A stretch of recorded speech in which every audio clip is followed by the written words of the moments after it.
Hello friends, सो आज इस video में हम CDS 1 2024 की GS की 6 मंथ स्ट्रेटजी देखेंगे। 6 month strategy for the GS। ठीक है।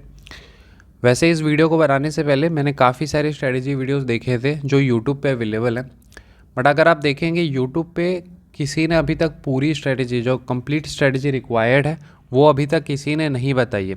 एग्जाम्पल के रूप में मैं आपको बताता हूँ। जैसे यूजुअली लोगों ने सबसे पहले तो बुक लिस्ट ही बताई है, तो बुक लिस्ट अगर बताइए तो बुक लिस्ट भी अगर आप देखेंगे तो कंप्लीट बुक लिस्ट जो रिक्वायर्ड है वो अभी तक नहीं किसी ने बताई। एग्जांपल मैं बताता हूँ, आप चेक कर सकते हैं। फर्स्टली किसी ने लाइक ह्यूमन ज्योग्राफी की जो 2 बुक्स आती है उसका जिक्र नहीं किया है। यूजुअली आप देखेंगे कि 9th NCERT जो है ज्योग्राफी की उसकी काफ़ी इंपॉर्टेंस है, वो काफ़ी लोगों ने नहीं बताया। 8th की बुक्स है, जैसे इस बार भी रिसेंट जो आपका CDS 2 2023 हुआ तो उसमें 8th और 10th से भी क्वेश्चन आए थे, वो लोगों ने नहीं बताया। सेम अगर हम हिस्ट्री की देखते हैं तो हिस्ट्री की भी अभी तक किसी ने कंप्लीट बुक लिस्ट नहीं बताई है। Same goes with the science. Science की लोग 9th एंड 10th बताते हैं, बट 9th एंड 10th के अलावा भी एक छोटा सा कॉम्पोनेंट है 8th का, 2 चैप्टर का, वो भी पढ़ने की ज़रूरत है, तो वो भी किसी ने नहीं बताया है। तो अगर आप देखेंगे कि बुक लिस्ट भी कंप्लीट नहीं है, बट बुक लिस्ट से भी पहले जो रिक्वायर्ड होती है चीज़ वो है प्रीवियस ईयर क्वेश्चंस। और प्रीवियस ईयर क्वेश्चंस को कैसे यूटिलाइज़ करना है, क्या उसकी इंपॉर्टेंस है, वो भी लोगों ने नहीं बताया। एंड बुक लिस्ट के बाद जो प्रैक्टिस कंपोनेंट आता है MCQ सॉल्विंग वाली, वो भी अभी तक किसी ने नहीं बताया है। क्योंकि आपको ये चीज़ देखनी होगी कि ठीक है, हम कंटेंट से जो भी हमने पढ़ा उससे एक लिमिटेड नंबर ऑफ क्वेश्चन सही कर सकते हैं, बट देयर आर क्वेश्चंस जो लॉजिक से सही होते हैं, देयर आर क्वेश्चंस जो इंट्यूशन से सही होते हैं, देयर आर क्वेश्चंस जो एलिमिनेशन से सही होते हैं, वो बिना प्रैक्टिस के नहीं आ सकते। एग्जाम्पल के तौर पे मैं बताता हूँ, जैसे काफ़ी सारे स्टूडेंट्स ऐसे हैं जो 60-70 क्वेश्चंस ही अटैम्प्ट करके आते हैं एग्जामिनेशन में। अगर वो चाहे तो आराम से 90-100 क्वेश्चंस अटैम्प्ट कर सकते हैं। आपको एक सिंपल सी लॉजिक देखनी है कि अगर आपने 10 क्वेश्चंस एक्स्ट्रा अटैम्प्ट किए हैं, उसमें से जस्ट 3 क्वेश्चन सही करने हैं आपको, ताकि आप पॉजिटिव में आपका स्कोर आए। और 3 से जितने ज़्यादा करते हैं वो आपको बहुत ज़्यादा पॉजिटिव देती है। तो ये सारी चीज़ें कब आएंगी, जब आप क्वेश्चंस को लगातार सॉल्व करेंगे तो। क्योंकि देखिए काफ़ी लोगों ने CDS एग्जामिनेशन को क्लियर किया है, बट अगर आप वहाँ पे देखते हैं कि CDS एग्जामिनेशन में अगर मान लेते हैं इंग्लिश में उनके अच्छे मार्क्स हैं, एंड देन GS में वो 30-35-40 स्कोर लाते हैं, एंड देन ऑल्सो वो क्लियर कर पाते हैं। बट यहाँ इंपॉर्टेंट ये है कि अगर आपको अच्छे मार्क्स लाने हैं तो आपको GS में एटलीस्ट 50+ टारगेट करने की ज़रूरत है। देयर आर पर्सन्स जिन्होंने 60 स्कोर किया है। I have also scored 60।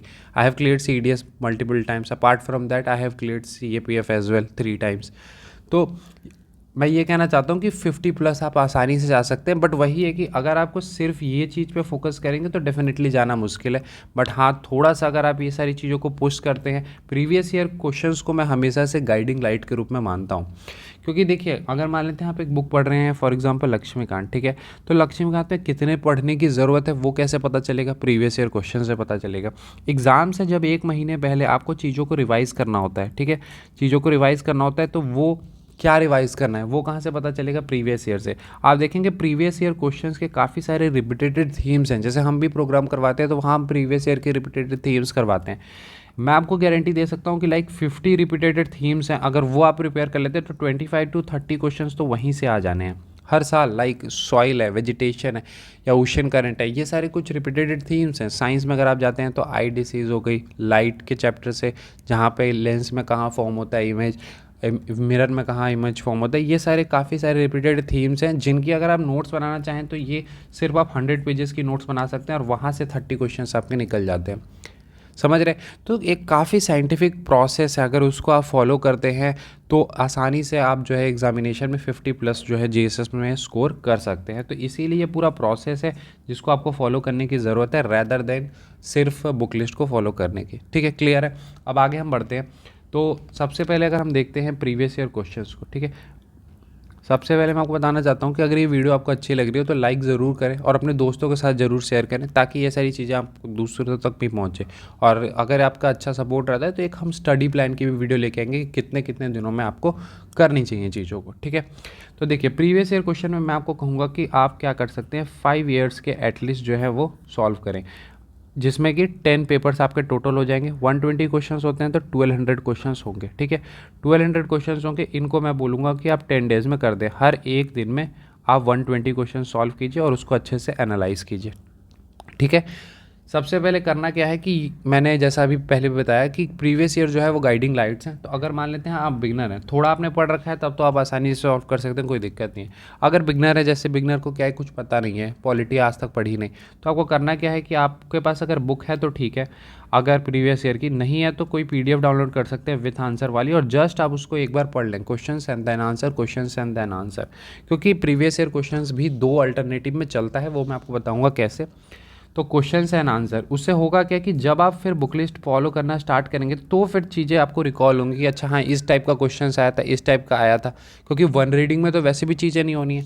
जब एक बार आप कोई बुक पढ़ लेंगे, उसके बाद फिर से आप वो क्वेश्चंस को देखेंगे तो आपको आइडिया लग जाएगा कि फिर इस बुक में जो जो चीज़ें थी वो रिक्वायर्ड कितनी थी, ठीक है। और इस बुक के अलावा भी क्या कुछ चीज़ करना पड़ेगा। फॉर एग्जाम्पल आपने लेट से एंशिएंट हिस्ट्री की कोई भी एक्स जो है वो बुक पढ़ ली। अब मान लेते हैं प्रीवियस ईयर क्वेश्चन आपने एंशिएंट हिस्ट्री की देखी, अब आपको आइडिया लगेगा कि हाँ इस बुक से ये चीज़ें हो पा रही हैं या नहीं। अगर नहीं हो पा रही तो फिर आपको कहाँ जाना पड़ेगा, तो ये चीज़ आपको समझना होगा। इसीलिए सबसे पहले आपको प्रीवियस ईयर क्वेश्चंस पे अच्छे से फोकस करने की ज़रूरत है, ठीक है। Now coming to the book list part, तो हम अब बुक लिस्ट की बात कर लेते हैं कि क्या सोर्सेस हमें फॉलो करने की ज़रूरत है। तो पहले आप प्रीवियस ईयर क्वेश्चंस को सॉल्व करेंगे, देन आप बुक लिस्ट पे आएंगे। तो बुक लिस्ट में मैं सबसे पहले साइंस ही की बात कर लेता हूँ। साइंस क्योंकि काफ़ी इंपॉर्टेंट है, मैं आपको रिकमेंड ये भी करूँगा कि आप साइंस से स्टार्ट कर सकते हैं सबसे पहले। तो साइंस की अगर मैं बात करता हूँ तो 9th and 10th no doubt आपको अच्छे से करना है। बट इसके अलावा अगर आप देखेंगे तो आपको करना क्या है, 8th की 2 चैप्टर आपको करनी है। वैसे 3 भी कर सकते हैं बट 2 तो करनी है। एक माइक्रो ऑर्गेनिज्म सेकंड चैप्टर है, माइक्रो ऑर्गेनिज्म फ्रेंड एंड फो वाली वो, और दूसरी आपकी फाइबर वाली चैप्टर है। छोटी चैप्टर है फाइबर वाली, तो अराउंड आप आधे घंटे में कर सकते हैं, ठीक है। और एक छोटी सी अगर और कर सकते हैं तो थोड़ा सा कंबशन एंड फ्लेम वाला थोड़ा सा उसमें एक एलिमेंट देखना है तो वो थोड़ा सा देख सकते हो। बाकी ऐसे ये 2 ही इंपॉर्टेंट है। इसके अलावा 11th एंड 12th की देयर आर सम टेबल्स, कुछ टेबल्स हैं वो आप थोड़ा सा देख सकते हैं। ये रिकमेंडेड उसके लिए होगा अगर कोई बंदा CA पे भी देने का सोच रहा है तो, ठीक है। बाकी अगर सिर्फ CDS पे फोकस कर रहे हैं तो इतनी काफ़ी है, 6th 10th एंड 8th, ठीक है। अब हम आ जाते हैं ज्योग्राफी पे। ज्योग्राफी की अगर हम बात करते हैं तो डेफिनेटली 11th की दोनों बुक इंपॉर्टेंट है काफ़ी ज़्यादा, देन 12th की दोनों बुक करनी है। अब मैं ये 12th की दोनों बुक बार बार क्यों कह रहा हूँ इसे समझते हैं। क्वेश्चंस हर साल 4-5 आ जा रहे हैं यहाँ से, और ये क्वेश्चंस बहुत इजी होते हैं। मान लेते हैं यहाँ से अगर लेट से 5-6 क्वेश्चंस यहाँ से भी आ रहे हैं तो इनको को सॉल्व करने के लिए थोड़े एफर्ट्स लगाने पड़ेंगे। यहाँ वाले क्वेश्चंस को एफर्ट भी नहीं लगाने पड़ेंगे because these are the most easiest question, सीधा सिंपल क्वेश्चंस आ जाते हैं यहाँ से। तो इस कारण से ये वाला पोर्शन आप आसानी से टैकल कर सकते हैं। कॉम्पिटिटिव एग्जाम में एक बहुत इंपॉर्टेंट चीज़ ये भी होती है क्योंकि हर क्वेश्चन के मार्क्स तो मिलने एक ही हैं, तो जो सबसे ईजिएस्ट वाले हैं उनको हम टैकल सबसे पहले करने की कोशिश करेंगे, चाहे वो प्रिपरेशन हो चाहे एग्जामिनेशन हॉल हो, ठीक है। इसके अलावा फिर हमें 9th को करना है एक को। तो ये टोटल 5 बुक्स ऐसी हैं जिनको आपको लगातार रिवाइज करते रहना है टिल एग्जामिनेशन। इसके अलावा जो आपकी 6th 7th 8th and 10th की बुक है उसको जस्ट 1 रीड लेना है, बिकॉज यहाँ से भी क्वेश्चंस आते हैं, सिंपल आते हैं। इस साल इस 8th और 10th से आए थे तो इसीलिए एक बार रीड ले लेना है, ठीक है। इसके बाद हम आ जाते हैं आपकी पॉलिटी पे। देखिए पॉलिटी के लिए डेफिनेटली लक्ष्मीकांत आप कर सकते हैं, ठीक है, लक्ष्मीकांत कर सकते हैं। बट पर्सनली मैंने कभी नहीं किया था बिकॉज मुझे लगता है कि लक्ष्मीकांत उतनी ज़्यादा रिक्वायर्ड नहीं है। अगर आप थोड़ी सी स्ट्रैटेजिकली प्रिपरेशन करते हैं तो वैसे अगर आप करना चाहते हैं तो कर सकते हैं। कोई भी एक नोट्स जो है वो आप प्रेफर कर सकते हैं किसी भी इंस्टीट्यूट का। आपको नहीं मिल रही है तो आप मुझसे ले सकते हैं। इनक्रेडिबल अभिषेक 10 जो टेलीग्राम आईडी है वहाँ पे आप कांटेक्ट कर सकते हैं। तो उन नोट्स को आपको करना है। सेकंड आप देखेंगे फंडामेंटल राइट एक ऐसा चैप्टर है जहाँ से थोड़ा सा वो लोग डीप जा रहे हैं, जजमेंट के क्वेश्चंस केसेस के क्वेश्चंस आ रहे हैं, तो उसके लिए मैंने वैल्यू एडिशन अलग से कर ली थी, ठीक है, उसके लिए वैल्यू एडिशन अलग से कर ली थी। तो एक चीज़ ये होगी। दूसरा कि जब आप क्वेश्चन सॉल्व करते हैं, MCQ सॉल्व करते हैं, टेस्ट सॉल्व करते हैं, तो जो आपको एडिशनल इन्फॉर्मेशन मिलती है वो आप नोट्स में ऐड कर देते हैं। तो इससे क्या होता है कि लक्ष्मीकांत से बेटर नोट्स आपके बन जाते हैं, बिकॉज लक्ष्मीकांत में भी आप देखेंगे जजमेंट केसेस वाले क्वेश्चन वहाँ से भी नहीं होते, बट आपके नोट से हो पाएंगे। क्योंकि मैं यूजुअली जजमेंट ये वाले क्वेश्चन कर पाता हूँ, रीज़न है कि आई हैव मेड जो वैल्यू एडिशन रिक्वायर्ड है वो मैंने कर ली है। तो इस कारण से वैल्यू एडिशन बहुत ज़्यादा ज़रूरी है। सेम अगर आप ज्योग्राफी ये सब में भी कुछ वैल्यू एडिशन करते हैं तो आप साथ साथ कर सकते हैं। Now coming to the history, ठीक है, हिस्ट्री। तो हिस्ट्री की अगर हम बात करते हैं तो हिस्ट्री में देखिए सबसे पहले मैंने आपको जैसा बताया कि जो सबसे ईजीएस्ट पोर्शन है उसे हमें कवर करना है। तो themes is the easiest one. Theme से जो क्वेश्चंस आते हैं वो डायरेक्ट आते हैं, तो आपको सबसे पहले थीम्स को कवर कर लेना है। इसके अलावा मॉडर्न हिस्ट्री के लिए लोग स्पेक्ट्रम करते हैं, मैं रिकमेंड नहीं करूँगा आपको। मॉडर्न हिस्ट्री के लिए आप कोई भी एक छोटी सी नोट्स जो 10 पेज की होती है, अगर आपको नहीं मिल रही आप मुझसे ले सकते हैं इनक्रेडिबल अभिषेक 10 पे, टेलीग्राम आईडी पे। तो मॉडर्न हिस्ट्री की आप एक नोट्स फॉलो करेंगे। Ancient and medieval not required, ठीक है, रिक्वायर्ड उतनी नहीं है, आप थीम्स करते हैं मोर देन इनफ है। वैसे अगर आप करना चाहते हैं कि हाँ मुझे 1-2 क्वेश्चन भी जो आ रहे हैं वो भी टैकल कर लेने, क्योंकि टाइम अभी है आपके पास, तो आप ऐसा कर सकते हैं कि एंशिएंट मिडाइवल के लिए कोई भी एक छोटी सी जो नोट्स आपको मिलती है वो रिक्वायर्ड है आपको, आप मुझसे ले सकते हैं, ठीक है, कोई दिक्कत नहीं है। कोई भी डाउट आपको रहता है तो आप इनक्रेडिबल अभिषेक 10 पे पूछ सकते हैं, ठीक है। So this is the Telegram ID incredible Abhishek 10, ठीक है। Now coming to the next, that is economics. तो इकोनॉमिक्स के लिए सिंपल है, 12th की आपको दोनों अब करनी पड़ेगी, बिकॉज पहले तो माइक्रो का काफ़ी ज़्यादा वेटेज था, बट अगर आप देखेंगे मैक्रो से भी क्वेश्चंस अच्छे आ रहे हैं, कॉन्सेप्चुअल क्वेश्चंस आ रहे हैं, तो आपको इन एनसीईआरटी को करने की ज़रूरत है। अगर मान लेते हैं कि ये इन एनसीईआरटीज़ को करने में आपको दिक्कत आ रही है अंडरस्टैंडिंग पर्पज़ से, तो आप ऐसा कर सकते हैं, हमारे वीडियो लेक्चर्स आप देख सकते हैं जो एनसीईआरटी बेस्ड है, फ्री ऑफ कॉस्ट आपको हमारे यूट्यूब चैनल पे देखने के लिए मिल जाएगी, तो आप प्लेलिस्ट में जाके देख सकते हैं, काफ़ी कॉम्प्रिहेंसिव है। इसके अलावा करंट अफेयर किसी भी मैगजीन को फॉलो कर सकते हैं, किसी भी को आप देखेंगे 80% क्वेश्चन हर जगह से आप सॉल्व कर पाएंगे। तो ऐसा कुछ नहीं है कि हाँ एक पर्टिकुलर से ही करेंगे, कोई किसी से भी करेगा वहाँ से हो जाएगी। बट हाँ यही है कि आप जैसे लेट से आपके अप्रैल में एग्ज़ाम है, तो आपको मार्च तक करना है, मतलब मिड मार्च तक आप कर सकते हैं, वैसे उतना रिक्वायर्ड नहीं है। मेन आपका होगा दिसंबर, जैन एंड फेब, ये 3 मंथ इंपॉर्टेंट होगा, बट इससे पहले भी 3 मंथ आप कर सकते हैं, ठीक है। Now coming to the MCQ portion, that is solving, क्योंकि question solving approach is very much required. अगर आपके पास क्वेश्चन सॉल्विंग अप्रोच नहीं है तो आप एक नंबर तक जाके स्टिक हो जाएंगे, 60, 70, 80 क्वेश्चन तक जाके स्टिक हो जाएंगे। अगर आपको 90, 100 अटैम्प्ट करना है तो क्वेश्चन सॉल्विंग अप्रोच चाहिए। तो उसके लिए अगर आपको NCERT के चैप्टर वाइज या बुक वाइज क्वेश्चन मिल पाते हैं तो वहाँ से आप कर सकते हैं।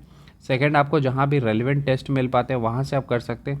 थर्ड, अगर आपको काफ़ी सारे टेलीग्राम चैनल्स हैं वहाँ पर आपको क्वेश्चंस मिल जाते हैं तो वहाँ से कर सकते हैं। देयर आर सर्टेन बुक्स, काफ़ी सारे बुक्स हैं जहाँ से क्वेश्चंस मिलते हैं, वहाँ से कर सकते हैं। In addition to that previous year questions तो करने ही हैं। CDS के तो डेफिनेटली आप स्टार्टिंग में भी कर लेंगे, इसके अलावा आपको CAPF के भी करने हैं। एनडीए के जो GS वाले क्वेश्चंस हैं वो आपको करने हैं। इसके अलावा भी देयर आर एग्जामिनेशंस जो UPSC लेता है, फॉर एग्जांपल जियो साइंटिस्ट ये सब के, वो भी कर सकते हैं। इसके अलावा सिविल सर्विसेज की मैं बात करता हूँ कि सिविल सर्विसेज में अगर आप देखेंगे जो ज्योग्राफी के कोर वाले क्वेश्चंस आए हैं वो खासकर 2013 से पहले वाले वो सारे आप कर सकते हैं, और पॉलिटी के तो अभी तक के जितने क्वेश्चंस आए हैं वो सारे कर सकते हैं, ठीक है। तो यहाँ तक तो यही समझना। अब ये सारी चीज़ें मैं कैसे आपको बता रहा हूँ, मैंने आपको ये नहीं बोला कि यहाँ के साइंस एंड टेक के क्वेश्चन सॉल्व कर लें, नो नॉट रिक्वायर्ड। यहाँ के मैंने आपको ये नहीं बोला कि इकोनॉमिक्स का क्वेश्चन सॉल्व कर लीजिए, नो नॉट रिक्वायर्ड। बट मैं पॉलिटी के कैसे कह रहा हूँ कि आप सारे लगा सकते हैं, ज्योग्राफी के 2013 से पहले के कैसे, क्योंकि प्रीवियस ईयर क्वेश्चन को मैंने देखा है और उनके पैटर्न को समझने की कोशिश की है। तो ये चीज़ें आप भी कर सकते हैं अगर आपने प्रीवियस ईयर क्वेश्चन को अच्छे से कर रखा है। तो देखिए प्रीवियस ईयर क्वेश्चन का काफ़ी इंपॉर्टेंट रोल होता है आपके प्रिपरेशन में, वो आपकी प्रिपरेशन को बहुत ही ईजी और साथ साथ टू द पॉइंट कर देता है, ठीक है। तो आप देखेंगे जितने भी लोग अच्छे मार्क्स स्कोर कर रहे हैं GS में हो या किसी भी और भी अदर इंग्लिश में हो, मैथ्स में, तो उन्होंने प्रीवियस ईयर क्वेश्चंस पे अच्छा कमांड कर रखा है। तो इसीलिए प्रीवियस ईयर क्वेश्चंस पे आपको अच्छा कमांड करने की ज़रूरत है, और उसके बेसिस पे जो बुक लिस्ट है वो आपको फॉलो करने की ज़रूरत है, ठीक है। अगर ये आपको वीडियो अच्छी लग रही हो तो लाइक ज़रूर करें और अपने दोस्तों के साथ इस वीडियो को शेयर कर सकते हैं।